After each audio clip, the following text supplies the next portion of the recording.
Well, this is Mike and Steve, and this is the morning show, filmed first thing in the morning. Yes. Many of you may be wondering with our morning show, when are these guys going to be in Hollywood? We are actually in Hollywood right now, Hollywood, Florida. We are here for the RIA Edge Wealth Stack and Inside ETF Plus Conference, learning about the financial trends and what's going on. But before we get started with today's interview format, I'll start off by saying this is a financial education presentation, so you have to do your own due diligence before acting on anything heard in this presentation. More disclaimer information can be found at ankerstarwealth.com. The opinions expressed on this presentation are mine and Steve's alone. So, since we are live from Florida, I'm going to ask Steve, what is your favorite part of this conference so far? Well, I tell you what, Mike, thanks for that intro. And my favorite part so far is the fact that we have 6 team members from Ankerstar Wealth here with us. So we have 4 advisors and then 2 ops folks, as well as 4 guests from their families. So I know that part of the industry is, taking care of take care of your clients, but also take care of your employees and their families. And for us to be able to come down here and enjoy this as a core group means a lot to me. We're missing Joel and Monica out there, so if you're listening, wish you guys were here. They had another commitment. But it's really cool to bring the team together, especially since we're geographically separated. And, like you said earlier, while we were kind of doing the pre-show, this is the first time we've been together for the show, like ever, right? So it's just cool to have everybody down here. Obviously, Hollywood, Florida, sandwiched in here between Fort Lauderdale and Miami is a beautiful place, and got to do some really cool things with the whole group down here. So. Awesome. Well, I know that I'm a Bengals fan. You're a Raiders fan. We'd prefer the head coaches from those teams, but we did get to hear from a head coach from an NFL team. Who is that head coach, and what'd you learn? Yeah. So each year these conferences, they bring in famous people that you can learn from, and not just about finance, right? Because we're in the finance industry, but the world is so much more than finance, right? It's that tool that enables our lives and things. So they bring in, famous folks that are always good to hear from. I was just at a conference last week with Joe Theismann was the speaker there, and doing some football stuff. And at this one, they kicked it off with Mike McDaniel, the head coach of the Miami Dolphins. And whether you're a Dolphins fan or not, I think everybody knows who Mike McDaniel is. If I had to make a list right now of the 32 head coaches, I'd probably 10 or 15, or I'd be naming names of coaches that have been gone for a couple years, But Mike McDaniel, being so young and so what I would call quirky, is a person to really kind of listen to. Here you have a guy, I don't know his height, but well less than 6 foot. He is not what you would call like a gym rat, if you will.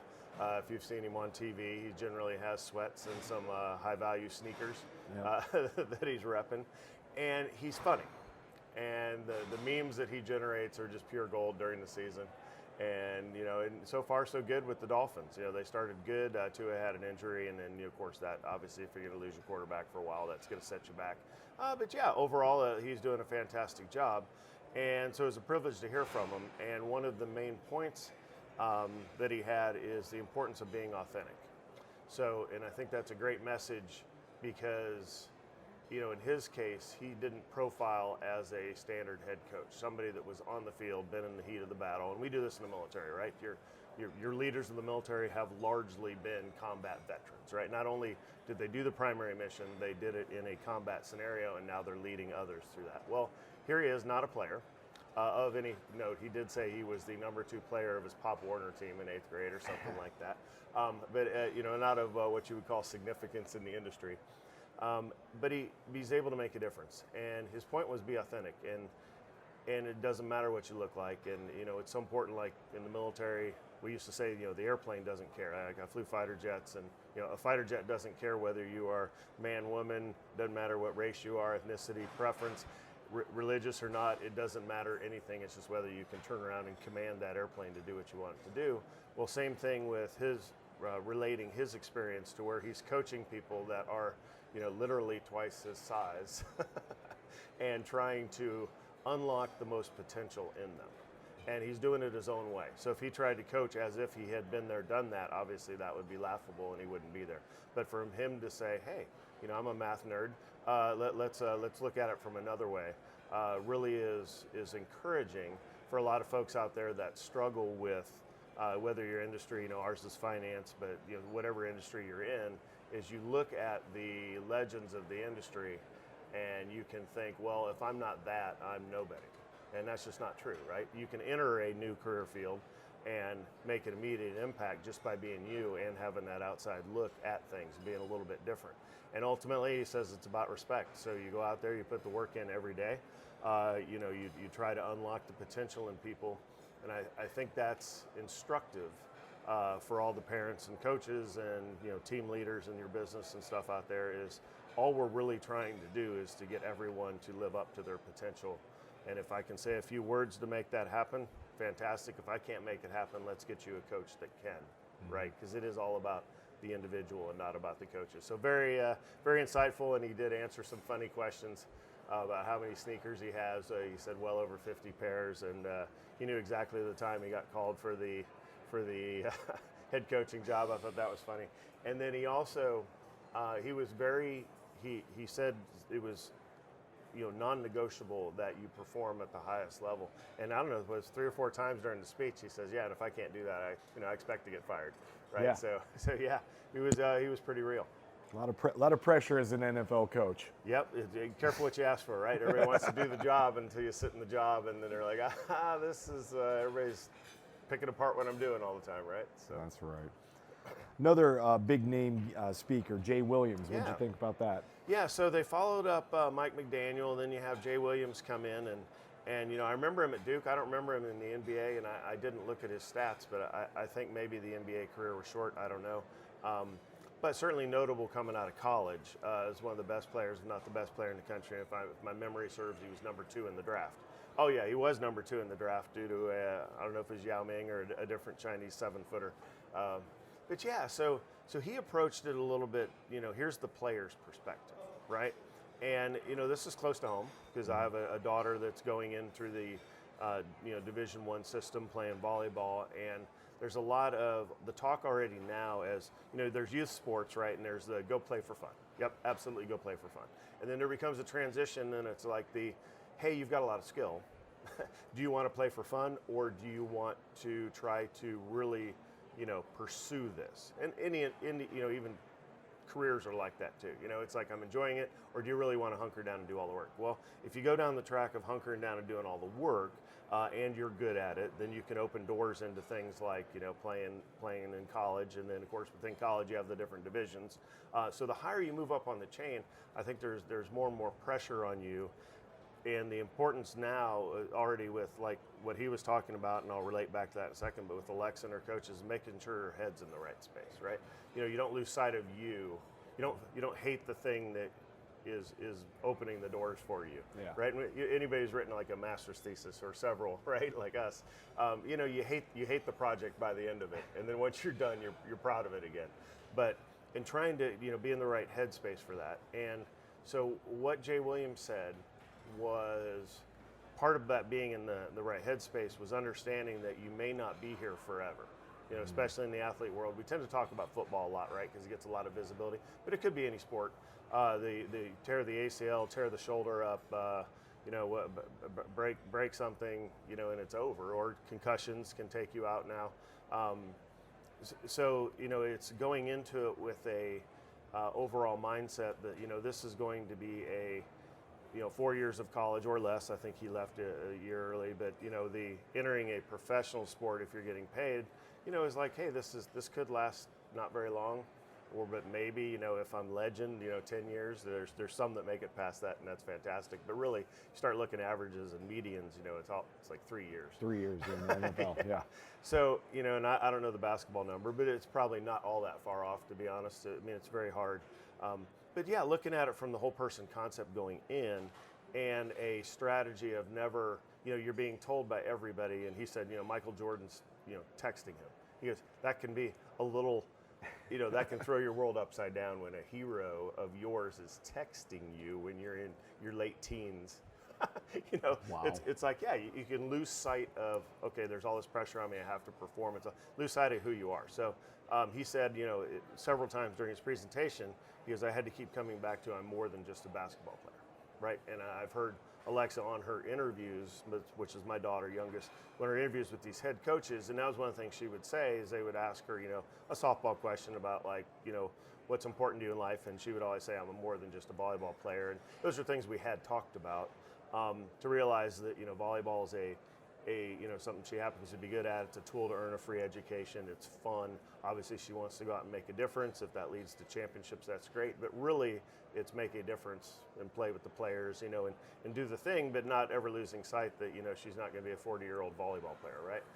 So in Jay Williams' situation, not only did he educate himself, he started learning some finance stuff. And what he had to offer the investment managers in the room is, he's like, the professional athletes are in a different space than everybody else, right? Because they go from whatever their background is, but not all that many people are from money, right? So it's usually from a not having a lot of money situation to having a lot of money, and then the dealing with that and how to help folks in that space.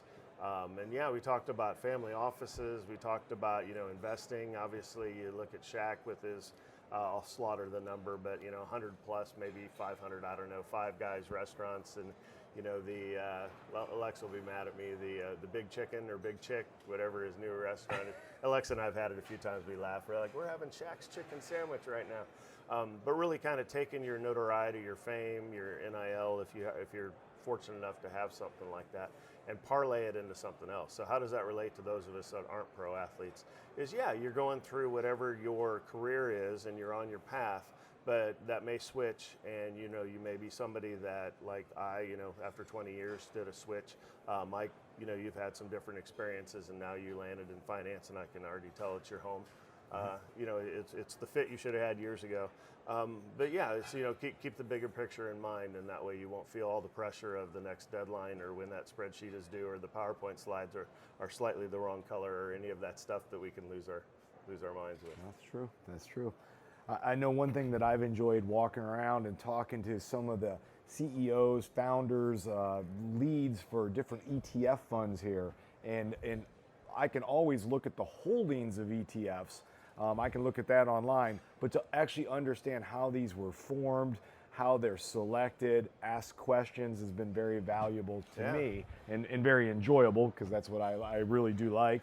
But what are some of the things that you've learned while you've been here? Let's see. I pay attention to a lot of, so there's, like I said, there's 6 of us here, right? 2 ops personnel, there's 4 advisors. All 4 advisors are on different tracks, right? So I, kind of the lead advisor CEO, looking forward to things like I go to the valuation conferences. There is a hope that I want to build something special that changes people's lives, and I want to provide a work environment that changes my employees' lives. So in addition to doing all of that, it would be nice at the end of all of that if there's an equity event, if you will, whether that's an IPO or a sale, and everybody on the team has equity, so we're all in it together, sort of thing. So that's what I'm kind of looking at. So I tend to focus on those, while everybody else is on different, whatever applies to them, whether it's investing or otherwise.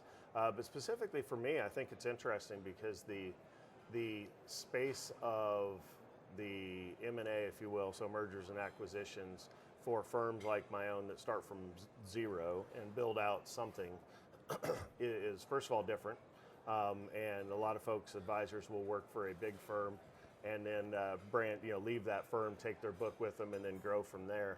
But yeah, it's like you're really creating something special. But then when you go to sell, it's kind of interesting. They're talking about all the pain that goes with, what makes you different is an asset, right?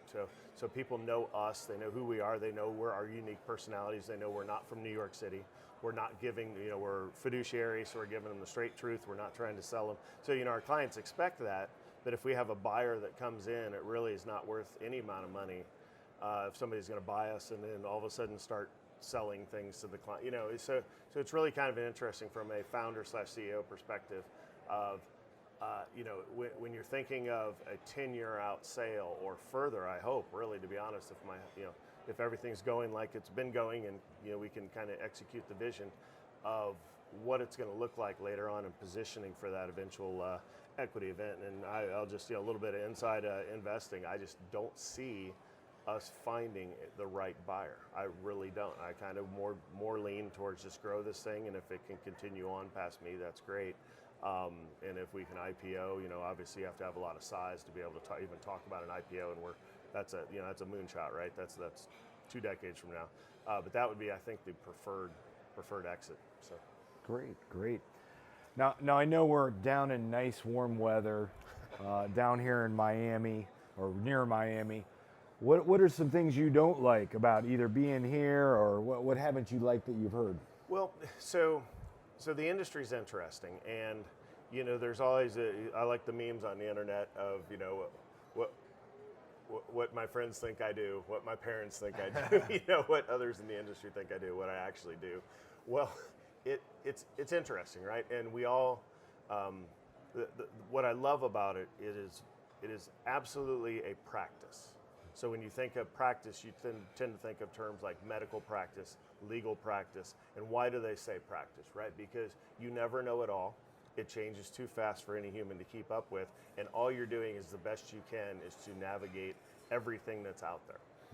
And you can be really good, but there's no person that knows everything at one time, right?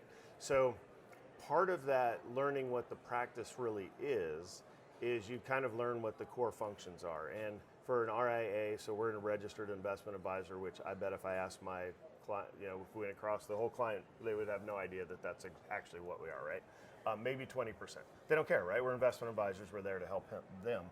So the core mission in this case is, the advisor sitting across from the client, whether that's face-to-face or electronically, and listening to the client, helping them achieve their goals, answering their questions, making sure they're on a good path, building confidence in their future, helping them maximize life through maximizing their wealth. All of that is like the bread and butter, right? When you go to a conference like this, so it's interesting, Mike and I are sitting in an expo hall, and literally I'm looking at booth after booth, and I did hear a rumor that these booths are $75,000 a piece. I don't know, there's at least 50, maybe 100, I don't know, I mean, do the math. But big money here, and when I look out, I look at a lot of good ideas and a lot of very smart people. Obviously, industry attracts very smart people. Also attracts some sharks too, so you got to keep a lookout.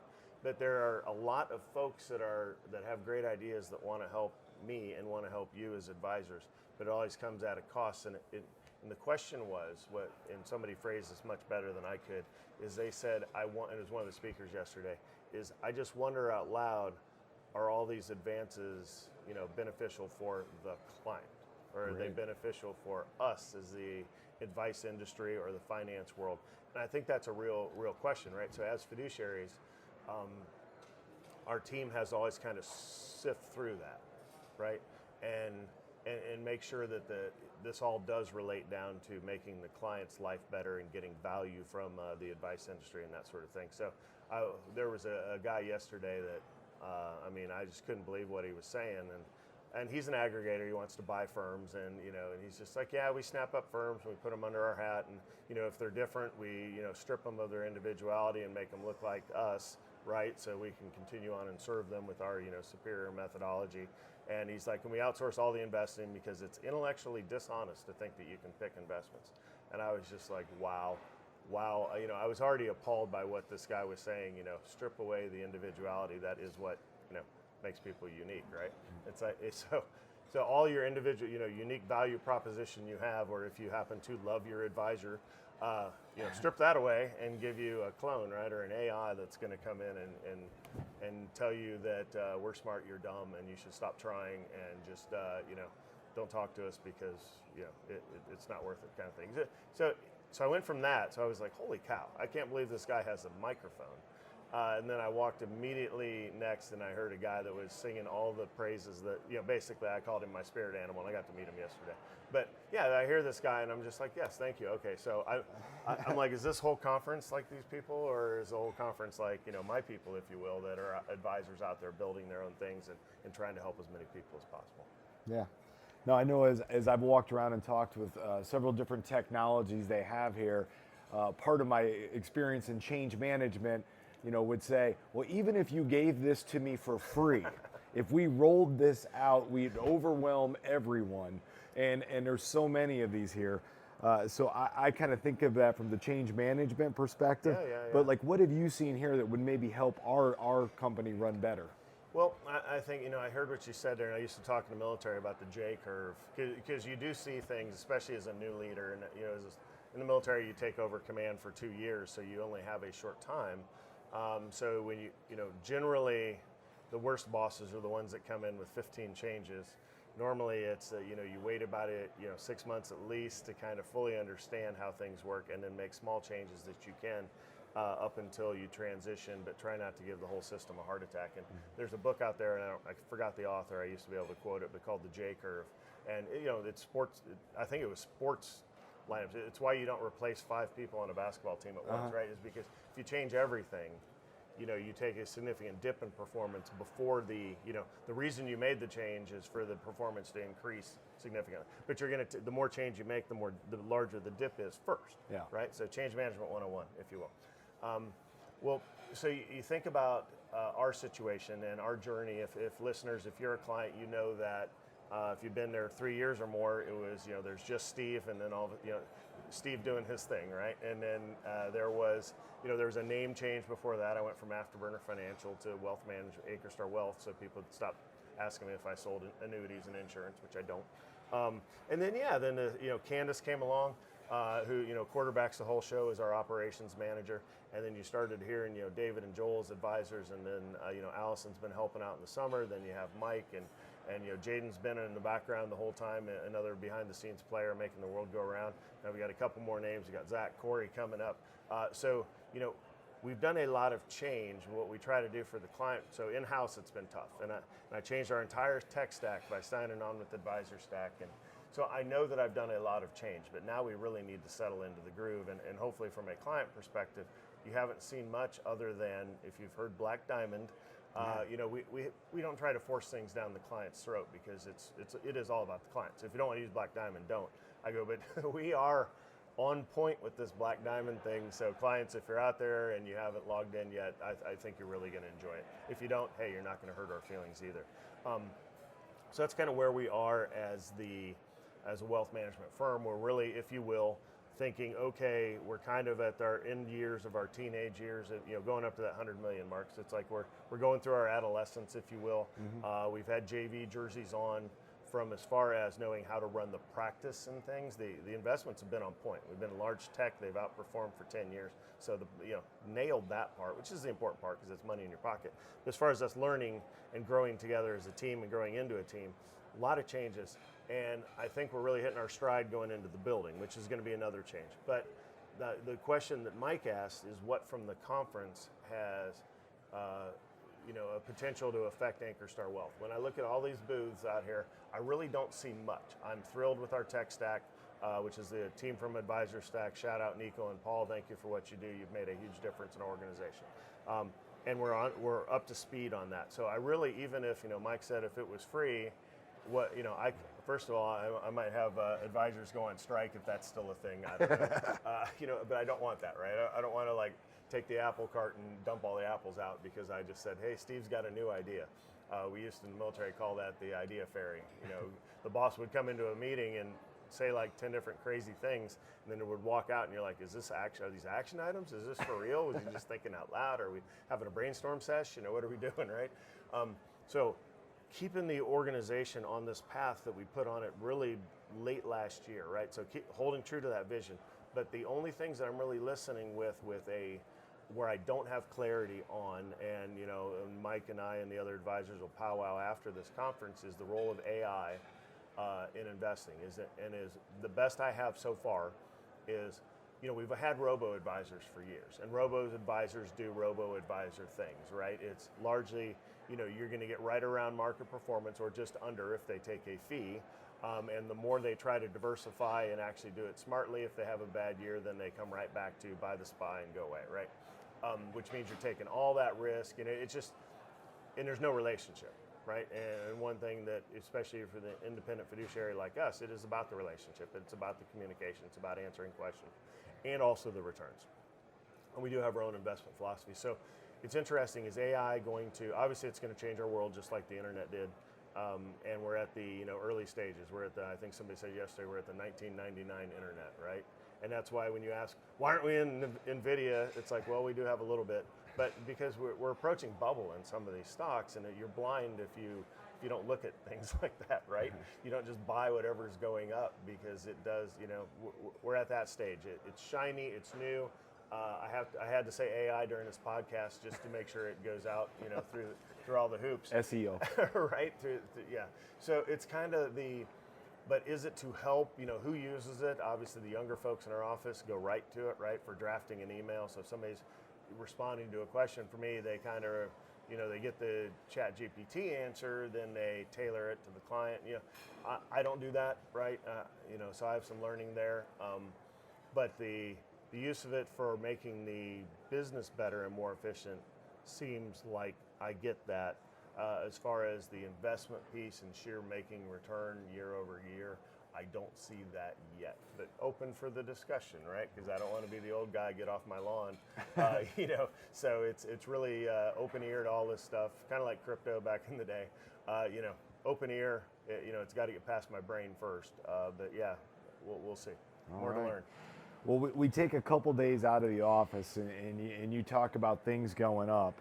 So since you mentioned crypto, AI, and I have to bring up meme stocks, what's the latest that you're hearing on that? What?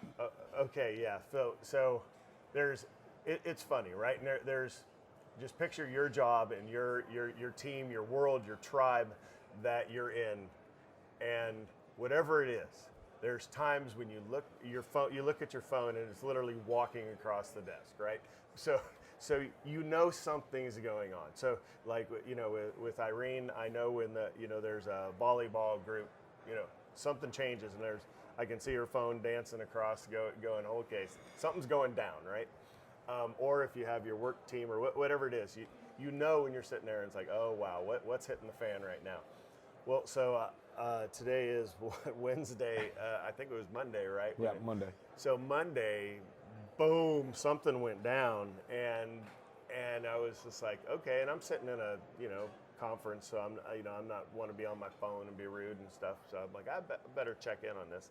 And yeah, it was GameStop, and then AMC started this run, and the phone started, we're up 60%, and then it was over 100 at some point I saw, and then it came back down, and it's like, aren't we past this, right? We already had shows about this, right? I've watched Netflix specials about this. Well, evidently, Roaring Kitty, if you're which is, I can't remember which show it is on Netflix that breaks it down, but they have actual live footage of this guy. I used to know his name during the time because we were talking about it. Do you remember his name? Oh. I'll probably kid it by the time we come out of here. But yeah, Roaring Kitty's his Reddit call sign. He's got this bandana. He's got cats around, and it's just everything that just is, when you look at it from a professional investor, you go, that is the dumbest thing I've ever seen.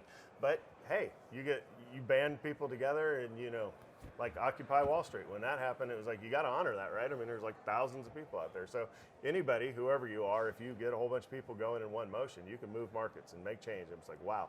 So you got to honor that, right? So Roaring Kitty, the individual, came out of retirement, and if I remember the meme correctly, he showed a picture of him sitting up in the chair, right? Like, I'm back. If that's kind of what I got out of it. And of course, it would be like, Kobe coming back to life, like woo. So he re-energized that whole portion of society.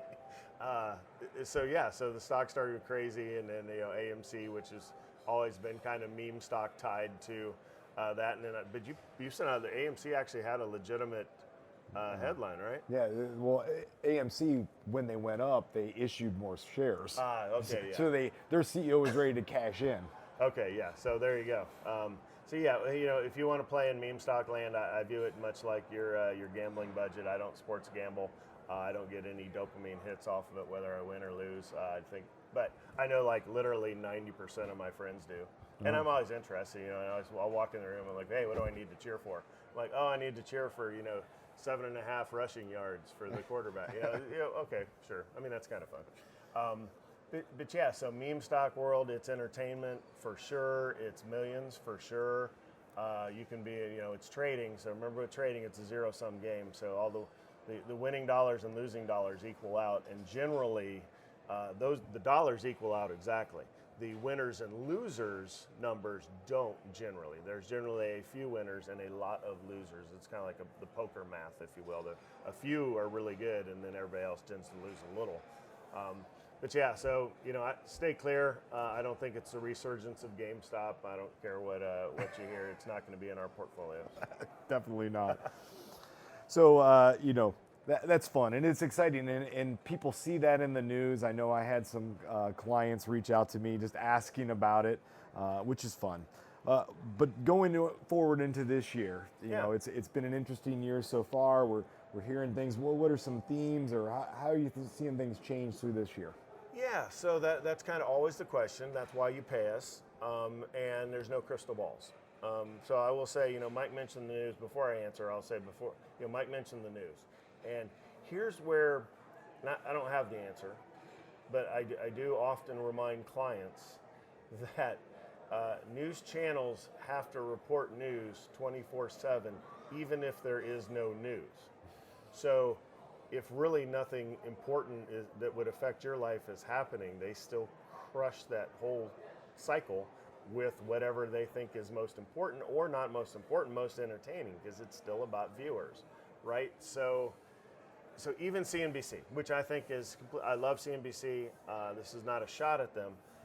It is a reality, though, that sure, when there's big headlines, when there's Fed meetings and there's presidents speaking, and there's foreign leaders meeting, the G20, what most people consider legitimate news that could move markets, right? They're reporting that obviously to Warren Buffett's annual retreat and what the letter says, and all of that stuff. That is great news. However, a lot of times it's filled with what's going on in the meme stocks, or the trade of the day.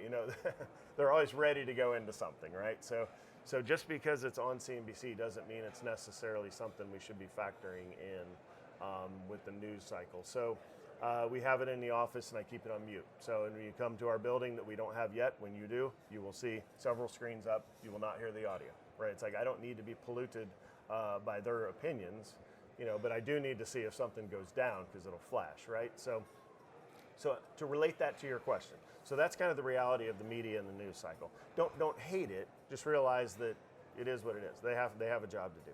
But as far as where we are as a market, where is it going? So let's back. Where is it going?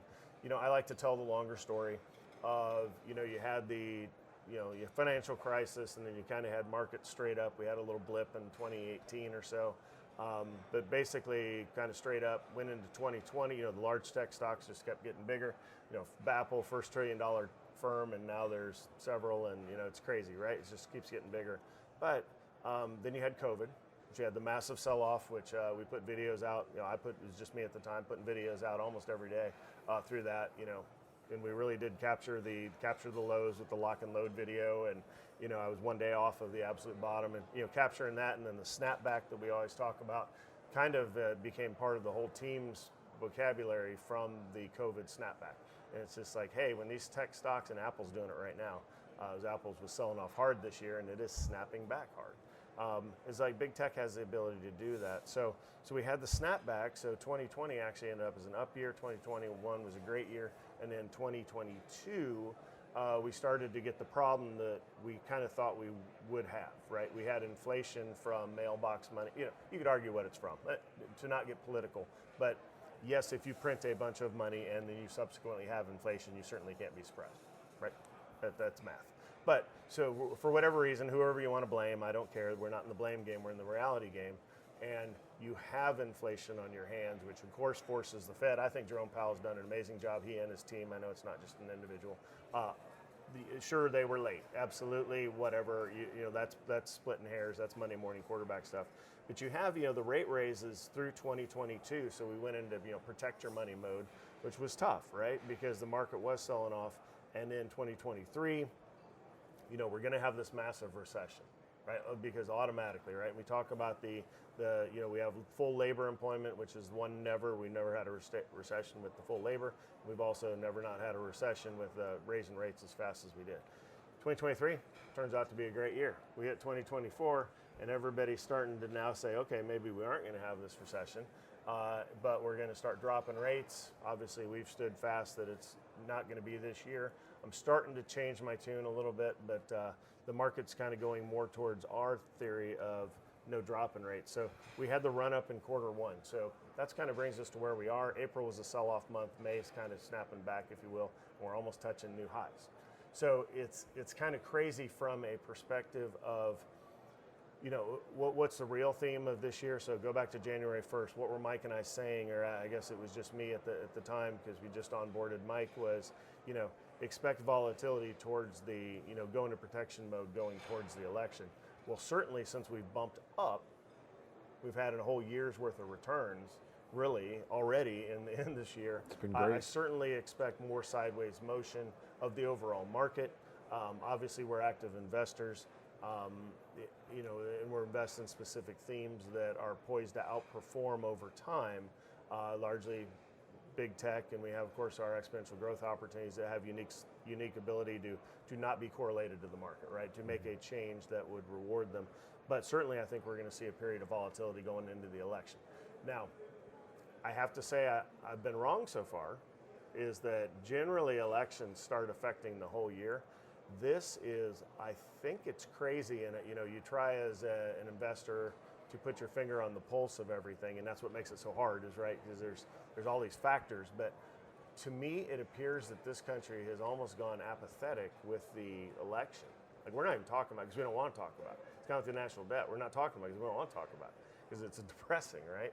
So we have a couple individuals running, and you know they're different. You know, they're older than normal. They've both been in the chair before.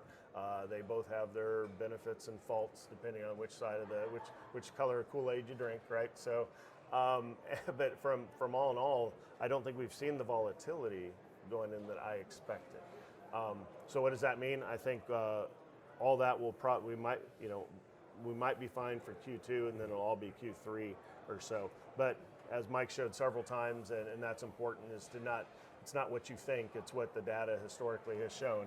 And Mike has several slides, and you'll continue to see these as we do the morning show, of how markets react out of the election, right? So volatility into the election, then kind of some stability out of the election. So overall optimistic. We have not taken a lot of chips off the table yet. Buffer is showing up in some portfolios. BUFR is what we use. And then, of course, the CDs that we have, we're still getting 5.35% or so on these CDs for a year. So kind of, you know, kind of life is good here, but just temper expectations going into the election. Yeah, I know going into it, you know, talking about volatility, I kind of see volatility as our friend. It gives us a chance to buy things on sale. And so anytime we get some volatility where, you know, like Steve said within CNBC, where they're talking news, they make it sound like it's, oh my gosh, the world's falling, the market's down, you know, 6 days in a row, it's down 3%. You know, it's like, that's a chance to buy on sale. So, you know, that's the way I look at things, and I certainly expect we'll hear some of that. This has been the quietest election, like you said. Yeah. Like, did we already mail in our absentee ballots and like they're just waiting to open them? I mean, I don't even know. We're also depressed. Or do we all stop watching TV and right. We don't even care about debates right. anymore? So, anyways, I think that's really all the questions I have for today. Anything else you want to add? Yeah, I'll close. You know, with two things. So the first one is how. Right, I think that's an important question for the investors out there. So we talked about the noise in the markets and the news cycles, and you know, when there's a sell-off, to hop in and buy. How do professionals do it versus the retail investors? And that's where you separate emotion. You look at, you know, actual technicals, you know, fundamentals of companies and things, and it helps to be able to do that during times of high stress, right? So for a retail investor, when you have a number which is on your phone, I know I'm guilty, I'm in the industry, and I tell people not to look every day. I check it every day, of course I do. My own personal, which is not in the Schwab thing. So even when we're in managing others, I'm a little different as the other advisors, is I don't have my money on the platform. Because I kind of don't want to stare at my own money. To help with that even keel of, let's separate what's going on in Steve's world with what's good, because I take a lot of risk. and have some heavy focused investments out there. So I keep my brain separate from that. But really, the industry, it's a professional look. We've been here before. There will be the times like here again. So it's what I call conviction. So if you're in any position, now this is definitely different from a lot of the people that are in this room that think you don't even need to try anymore.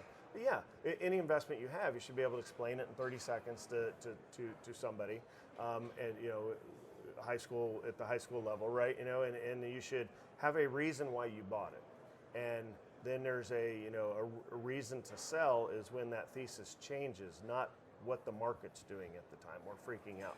So we are in a company called Toast, so disclaimer applies, right? And it's up today, all-time high, or 52-week highs. I don't know if it's an all-time high. But yeah, it's a company that does a very specific thing. It's niche. I see it out there. I like it. I love it. I think it's got a huge future. But even if the market would sell off, that's a clear buy signal to if you still believe the thesis, you'd want to buy more. Or when Apple sells off, is it over for Apple? Well, Apple's late to the AI game for sure. They're June 6th or whenever the June meeting is, they're going to announce, and they better hit it out of the park, right? The big fat pitch. You need to say brilliant things with AI. There's even rumors that the next iPhone, instead of the iPhone 16, will be iPhone AI. The AI phone? I don't know if that's marketing. Okay, yes, I do know if that's marketing. That's marketing. But we're the Ankerstar Wealth AI, right? Whatever. But no, I think the conviction is what it's hard to see, and it's kind of like same thing from combat experience. Is your training and stuff helps you separate the emotions of the moment, or the fact that people, yes, are dying, or your wingman, something happened. It's just to separate all that and have conviction to go forward and execute the mission, as if all this other stuff isn't happening. So anyhow, that's how we do it. So that's what I'd say. One, and secondly, I just want to thank Mike for hosting this interview today. It was very fun. For those who don't know our background, again, Mike and I were friends in high school. And some of the stuff we talked about way back when, we had an investing class. I remember I bought Pier 1 stock. I don't remember we were in high school, and I don't know, it's the Cinciology or something? Yeah, that was it. Yeah, Cinciology. So so they taught you how to, like cars need insurance, and they also need gas and oil and stuff that parents are supposed to teach kids. But hey, a lot of the listeners are parents, right? You're busy, right? You're taking care of you're taking care of your team, you're taking care of everybody. You don't have time to teach everything all the time. But we're in this class together, and we've been talking investings for years. But then things happen for a reason, which I believe. And I've never, we're about to be up to 9 employees at Ankerstar Wealth, and I've never had to list a job, right? So Mike was in the right place at the right time with the right skill set, and the right situation in his life to come on board and make a huge impact immediately, and he already has. So thank you for doing that. As all of us, everybody on the team, we continue to grow. You grow into your role. I'm continuing to grow as a CEO and manage a larger team. So just couldn't be happier with where we are, and it's not perfect, but it's the growth rate that I'm happy with. So thanks for being on the team, and thanks for conducting the interview today. All right, thank you.